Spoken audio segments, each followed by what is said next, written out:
धरती पर एक ऐसी जगह है जहां आज भी इंसान पूरी तरह नहीं पहुंच पाया, जहां जंगल इतना घना है कि सूरज की रोशनी जमीन तक पहुंचते पहुंचते दम तोड़ देती है, जहां हर पेड़ के पीछे, हर नदी के नीचे, हर परछाई में कुछ ऐसा छुपा है जिसे विज्ञान अभी तक पूरी तरह समझ नहीं पाया। ये जगह है अमेज़न। 55 लाख वर्ग किलोमीटर, 9 देश और करोड़ों ऐसे राज जो आज तक किसी किताब में नहीं लिखे गए। इस वीडियो के अंत तक तुम समझ जाओगे कि आखिर वो कौन सी ताकत है जो अमेज़न को सिर्फ एक जंगल नहीं बल्कि इस पूरी धरती की सांसें बनाती है। तो चलिए सब्सक्राइब करके शुरू करते हैं इस कहानी को। सोचो एक पल के लिए, अगर धरती एक इंसान होती तो उसके फेफड़े कहां होते? वैज्ञानिकों ने इस सवाल का जवाब बहुत पहले ढूंढ लिया था और वो जवाब है अमेज़न रेन फॉरेस्ट। हर साल ये जंगल इतनी ऑक्सीजन पैदा करता है जो दुनिया की कुल ऑक्सीजन का लगभग 20% है। 20% मतलब हर 5वीं सांस जो तुम अभी ले रहे हो उसमें अमेज़न का हिस्सा है। लेकिन ये बात सिर्फ ऑक्सीजन तक नहीं रुकती। अमेज़न के पेड़ हर साल लगभग 2.2 अरब टन CO2 सोखते हैं। यानी जो प्रदूषण पूरी दुनिया के कारखाने और गाड़ियां उगलती हैं, उसका एक बड़ा हिस्सा ये जंगल चुपचाप पी जाता है, बिना किसी शोर के, बिना किसी मांग के। क्या आप जानते हैं कि अमेज़न इतना बड़ा है कि अगर ये एक देश होता तो दुनिया का 9वां सबसे बड़ा देश होता? Brazil, Peru, Colombia, Venezuela, Ecuador, Bolivia, Guyana, Suriname और फ्रेंच गुयाना, इन 9 देशों में फैला हुआ ये जंगल किसी एक सरहद को नहीं मानता। ये अपने नियमों से चलता है, अपनी भाषा में बोलता है और उस भाषा को समझना आज भी इंसान के लिए सबसे बड़ी चुनौती है। अब सवाल ये उठता है, इतने बड़े जंगल की रीढ़ क्या है? इसे जिंदा कौन रखता है? जवाब है अमेज़न नदी। 6400 किलोमीटर लंबी ये नदी दुनिया की सबसे बड़ी नदी हर सेकंड इतना पानी समुद्र में छोड़ती है जितना दुनिया की बाकी सभी नदियां मिलकर भी नहीं छोड़ती। एक सेकंड में लगभग 2,09,000 क्यूबिक मीटर पानी। इतना पानी जो अटलांटिक महासागर में गिरता है तो उसे 160 किलोमीटर दूर तक मीठा बना देता है। समुद्र जो हमेशा से खारा है वो भी अमेज़न नदी के सामने मीठा हो जाता है। ये नदी सिर्फ पानी नहीं है, ये इस पूरे जंगल की धमनी है, इसकी जड़ें हैं, इसकी आत्मा है। अमेज़न नदी के बेसिन में लगभग 1100 से ज्यादा छोटी बड़ी नदियां आकर मिलती हैं। इनमें से 17 नदियां अकेले 1500 किलोमीटर से भी ज्यादा लंबी हैं।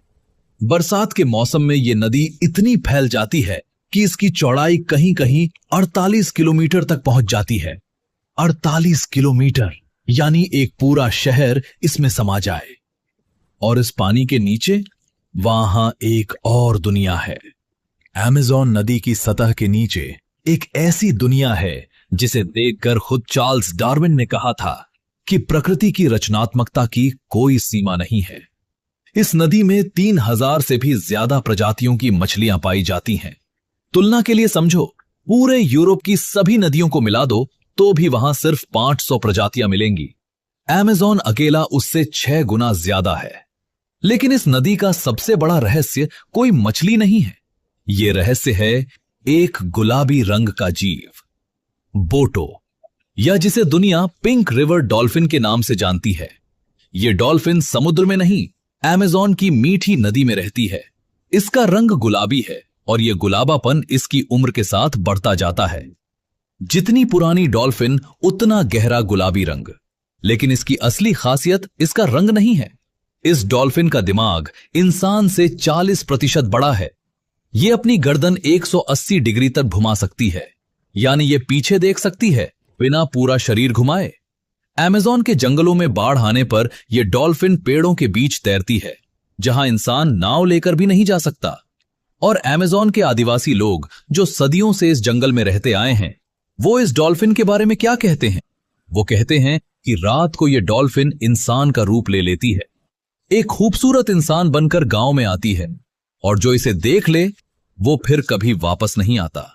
अब तुम कहोगे ये तो बस एक लोक कथा है, लेकिन सोचो, जो लोग हजारों साल से इस जंगल में रह रहे हैं, जिन्होंने इस नदी को, इन जीवों को, इन अंधेरी रातों को करीब से देखा है, क्या उनकी बातों में कोई सच्चाई नहीं हो सकती? यही अमेज़न का जादू है।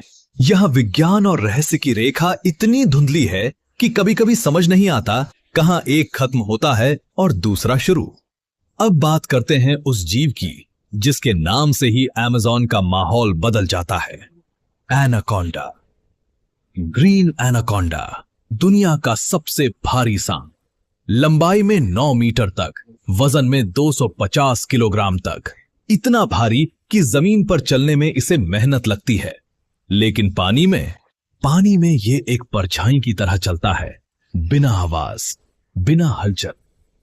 ये सांप अपने शिकार को काटता नहीं, ये उसे लपेट लेता है। हर बार जब शिकार सांस छोड़ता है, एनाकोंडा अपनी पकड़ थोड़ी और कस लेता है, थोड़ी और, जब तक कि सांस लेने की जगह ही न बचे। और ये सिर्फ छोटे जानवरों की बात नहीं है।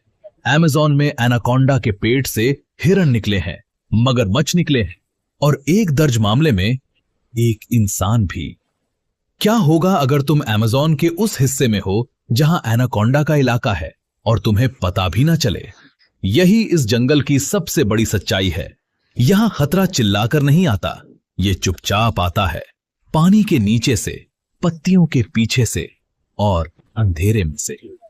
लेकिन एनाकोंडा सिर्फ एक जीव है। सुनो ये आंकड़े ध्यान से। अमेज़न में अब तक 40,000 से ज्यादा प्रजातियों के पौधे खोजे जा चुके हैं, 1,300 से ज्यादा प्रजातियों के पक्षी, 430 से ज्यादा प्रजातियों के स्तनधारी जानवर, 1,000 से ज्यादा प्रजातियों के मेंढक, और कीड़े मकोड़े 25 लाख से ज्यादा प्रजातियां, सिर्फ कीड़े। और इनमें से हर साल नई प्रजातियां खोजी जाती हैं। 2023 में अकेले अमेज़न में 279 नई प्रजातियां खोजी गईं, मतलब हर 30 घंटे में एक नई प्रजाति। ये जंगल अभी भी खुद को दुनिया से छुपाए बैठा है। अब सोचो, अगर जानवर इतने रहस्यमयी हैं, तो इंसान?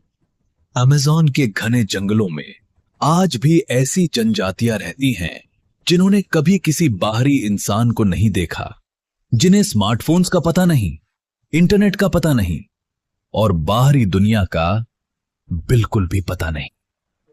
ब्राजील की सरकार के अनुसार अमेज़न में अभी भी लगभग 100 से ज्यादा ऐसी जनजातियां हैं जिनका बाहरी दुनिया से कोई संपर्क नहीं है। इन्हें कहा जाता है अनकॉन्टैक्टेड ट्राइब्स। ये लोग जंगल के उन हिस्सों में रहते हैं जहां आज तक कोई नक्शा नहीं बना, जहां हेलीकॉप्टर भी ऊपर से गुजरे तो इन्होंने तीर चलाए। क्या आप जानते हैं कि ब्राजील में एक कानून है जो इन जनजातियों से मिलने पर रोक लगाता है, क्योंकि जब भी बाहरी लोग इनके पास गए, ये लोग बीमार पड़ गए। सामान्य सर्दी जुकाम, जो हमारे लिए कुछ नहीं, उनके लिए जानलेवा बन गई, क्योंकि इनका शरीर बाहरी दुनिया के कीटाणुओं से लड़ना जानता ही नहीं। ये लोग इस जंगल में हजारों साल से रह रहे हैं। इनकी अपनी भाषा है, अपनी संस्कृति है, अपने देवता हैं और अपने रहस्य हैं, जो बाहरी दुनिया को शायद कभी पता नहीं चलेंगे। लेकिन इन जनजातियों के बारे में जो बात सबसे ज्यादा चौंकाती है, वो ये है कि इनके पास अमेज़न के बारे में वो जानकारी है जो आधुनिक विज्ञान के पास आज भी नहीं है। कौन से पौधे किस बीमारी को ठीक करते हैं, कौन सी जड़ी बूटी किस जहर का तोड़ है, कौन से मौसम में कौन सा जानवर कहां होता है। ये ज्ञान जो हजारों साल की पीढ़ियों से चला आ रहा है, सिर्फ इन जनजातियों के पास है। और जब ये लोग खत्म होंगे, ये ज्ञान भी हमेशा के लिए खत्म हो जाएगा। अब तक तुमने जाना अमेज़न की सांसें, उसकी नदी, उसके अनगिनत जीव और वो इंसान जो आज भी बाहरी दुनिया से छुपे हुए हैं। लेकिन अब वो हिस्सा आता है जो इतिहास की सबसे बड़ी खोज बन सकती थी। सन 1906 एक ब्रिटिश सैन्य अधिकारी पर्सी हैरिसन फेवर्ट पहली बार अमेज़न के जंगलों में दाखिल हुआ। उसने नक्शे बनाए, रास्ते खोजे और जंगल की उन गहराइयों तक पहुंचा जहां उससे पहले कोई यूरोपियन नहीं गया था। लेकिन जो बात उसे रात को सोने नहीं देती थी, वो थी एक पुरानी कहानी, एक ऐसे शहर की कहानी जो अमेज़न के जंगलों के बीचों बीच छुपा हुआ था। सोने से बना, हजारों लोगों से आबाद, एक ऐसी सभ्यता जो आधुनिक दुनिया से भी ज्यादा विकसित थी। उसने इस शहर का नाम रखा जेड, सिटी ऑफ जेड। फेवर्ट का मानना था कि यह शहर सिर्फ एक कल्पना नहीं है। उसने पुराने पुर्तगाली दस्तावेज पढ़े थे जिनमें एक खोजी यात्री ने लिखा था कि उसने अमेज़न के जंगल में एक विशाल शहर देखा, पत्थर की इमारतें, चौड़ी सड़कें और एक ऐसी आबादी जो हजारों में थी।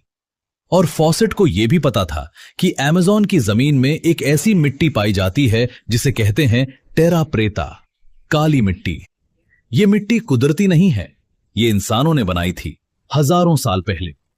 इसमें चारकोल है, हड्डियां हैं और ऑर्गेनिक मैटर है जो आज भी इतनी उपजाऊ है कि उसमें कुछ भी उगाया जा सकता है। सवाल यह है, यह मिट्टी किसने बनाई? कोई तो था जो अमेज़न में रहता था, जो खेती करता था, जो शहर बसाता था। और फिर वो कहां गया? सन 1925 में पर्सी फेवर्ट अपने बेटे जैक और उसके दोस्त के साथ एक आखिरी बार अमेज़न में गया, सिटी ऑफ जेड की तलाश में। और फिर वो कभी वापस नहीं आया। ना फॉसेट, ना उसका बेटा, ना उसका दोस्त।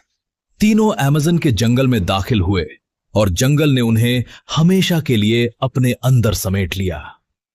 उसके बाद जो हुआ वो और भी चौंकाने वाला है।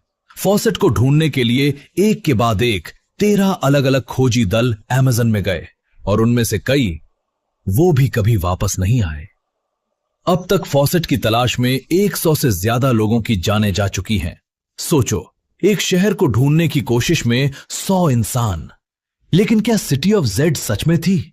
2017 में वैज्ञानिकों ने अमेज़न के ऊपर से लाइडार टेक्नोलॉजी का इस्तेमाल किया। यह एक ऐसी तकनीक है जो जंगल के घने पेड़ों के पार देख सकती है, जमीन तक। और जो उन्हें मिला, उन्हें मिले पुराने शहरों के निशान, सड़कें, इमारतों की नींव, खेतों के अवशेष। अमेज़न के जंगल के नीचे एक पूरी सभ्यता दबी हुई थी। वैज्ञानिकों का अनुमान है कि हजारों साल पहले अमेज़न में 1 करोड़ से भी ज्यादा लोग रहते थे। 1 करोड़। उनके शहर थे, उनकी सड़कें थी, उनका व्यापार था। और फिर किसी कारण से वो सब खत्म हो गया। जंगल ने उन्हें ढक लिया, हमेशा के लिए। तो क्या फॉसेट सही था? क्या सिटी ऑफ जेड सच में थी? इस वीडियो के अंत तक तुम समझ जाओगे कि यह सवाल आज भी क्यों अनसुलझा है और इसका जवाब ढूंढने में पूरी दुनिया के वैज्ञानिक आज भी लगे हुए हैं। अमेज़न ये सिर्फ एक जंगल नहीं है, ये धरती की सांस है, ये लाखों जीवों का घर है, ये उन इंसानों की दुनिया है जिन्हें हम आज तक नहीं समझ पाए, और ये उन रहस्यों की कब्र है जो शायद कभी सुलझें या शायद हमेशा के लिए जंगल की गहराइयों में दबे रहें। और दोस्तों, अगर तुम सोच रहे हो कि सिटी ऑफ जेड का रहस्य यहीं खत्म होता है, तो रुको, क्योंकि हमारी अगली वीडियो में हम बात करेंगे अमेज़न के उस रहस्य की जो सिटी ऑफ जेड से भी बड़ा है। अमेज़न की काली मिट्टी, टेरा प्रेता का रहस्य। यह मिट्टी हजारों साल बाद भी उपजाऊ क्यों है और इसे किसने बनाया? यह वीडियो तुम्हें जरूर देखनी है, इसलिए चैनल को अभी सब्सक्राइब करके रखो ताकि जैसे ही वो वीडियो आए तुम सबसे पहले देखो। और हां, अगर ये वीडियो पसंद आई तो लाइक करो यार।